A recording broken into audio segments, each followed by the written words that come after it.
തരിശായി കിടക്കുന്ന മരുഭൂമിയെ കൊടും ചിന്തകളുമായി അറബികളെ ഇരുട്ടിൽ നിന്നും അകറ്റി അവരിലുണ്ടായിരുന്ന മൂഢത്തരത്തെയും ദുസ്വഭാവത്തെയും ജാഹിലിയ സംസ്കാരത്തെയും മാറ്റി അഖില ലോക നേതാക്കളാക്കി മാറ്റിയതിന്റെ മഹത്വം വിശ്വഗുരു മുഹമ്മദ് മുസ്തഫ സല്ലല്ലാഹു അലൈഹി വസല്ലം തങ്ങൾക്ക് മാത്രം അവകാശപ്പെട്ടതാണ്. ഡോക്ടർ ഫെർണാണ്ടസ് പറയുന്നു, I like Muhammad's ability. Muhammad was not only a fact but also a scientist and socialist. ഞാൻ മുഹമ്മദ് മുസ്തഫ സല്ലല്ലാഹു അലൈഹി വസല്ലം തങ്ങളെ ഇഷ്ടപ്പെടുന്നു. മുഹമ്മദ് മുസ്തഫ സല്ലല്ലാഹു അലൈഹി വസല്ലം തങ്ങൾ ഒരു പ്രവാചകൻ മാത്രമല്ല, മറിച്ച് ഒരു ശാസ്ത്രജ്ഞനും സാമൂഹ്യ പരിഷ്കർത്താവുമാണ്.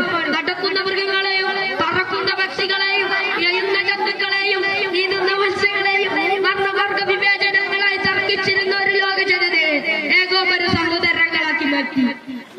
കറുത്തവനേക്കാൾ വെളുത്തവനോ അനറബിയേക്കാൾ അറബിക്കോ സ്ഥാനം കൽപ്പിക്കാതെ ഹൃദയശുദ്ധി കൊണ്ട് സ്വന്തം സൃഷ്ടാവിലേക്ക് അടുക്കുന്നവന് പദവി നൽകി ബഹുമാനിച്ച കാരുണ്യത്തിന്റെ അഷ്ടവുമായി വിഭാജനത്തിന്റെ പാത തെളിയിച്ച മുഹമ്മദ് മുസ്തഫ സല്ലല്ലാഹു അലൈഹി വസല്ലം.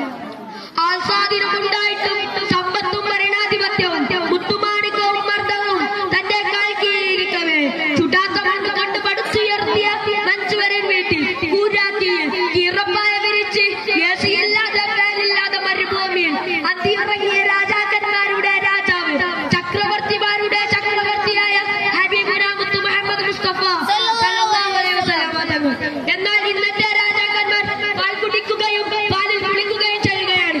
എന്നാൽ നബി സല്ലല്ലാഹു അലൈഹി വസല്ലം തങ്ങൾ അങ്ങനെയല്ല. നാൽക്കാലികളെ തീറ്റിപ്പോറ്റി സ്വന്തം കൈകൊണ്ട് പാൽ കറക്കുകയും അത് അങ്ങാടിയിൽ പോയി സാധനങ്ങൾ വാങ്ങി സ്വന്തം കൈകൊണ്ട് തൂക്കി പിടിച്ചുവെന്ന് അയൽവാസികളെ സ്നേഹിച്ച് സഹായിച്ചുകൊണ്ടിരിക്കുന്ന ഒരു നേതാവുണ്ടെങ്കിൽ അത് അഷ്റഫുൽ ഖൽഖ് ത്വാഹ റസൂലുള്ളാഹി സല്ലല്ലാഹു അലൈഹി വസല്ലം തങ്ങൾ ആണെന്ന് നമുക്ക് ഇതിൽ മനസ്സിലാക്കാം. ഇത്രയും പറഞ്ഞുകൊണ്ട് എന്റെ കൊച്ചു പ്രസംഗം നിർത്തുന്നു. അൽഹംദുലില്ലാഹി റബ്ബിൽ ആലമീൻ. അസ്സലാമു അലൈക്കും.